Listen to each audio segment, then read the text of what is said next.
god damn, this is HBO level.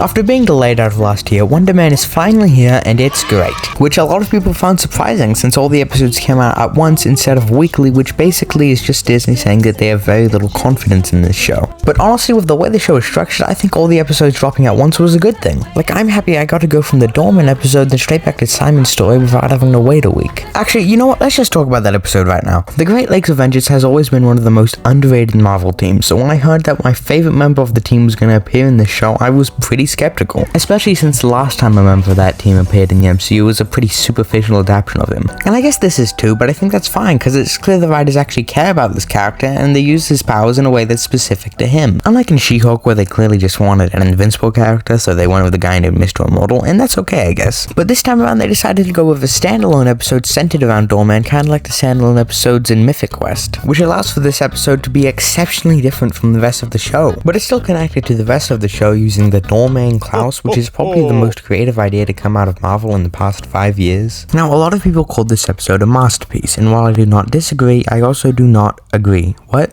Don't get me wrong, this episode is made and paced excellently, but something about it leaves me with an unscratched itch. I don't know, maybe I was hoping for a little more of the camera work given how visually interesting Doorman's powers are, but even that's a little unfair given that there are a lot of very cool shots in this episode. But again, this episode is very well paced, managing to tell this guy's whole story in just half an hour. And although I would have liked to have seen what happened to Damar after the ending, I guess it doesn't really matter to the rest of the show. Speaking of the ending, I loved it. And I'm not talking about the Josh Gad ending, which I loved too. I'm talking about the very ending, featuring Simon hearing the news that superheroes have been banned from the film industry. The reason I love this ending so much is because you've been focusing on Damar the whole episode, so this ending serves as a way to remind you who this show is really about, and that this episode only exists to explain why Simon has to hide his powers. Speaking of Simon's powers, can we please just appreciate the score that plays during those scenes?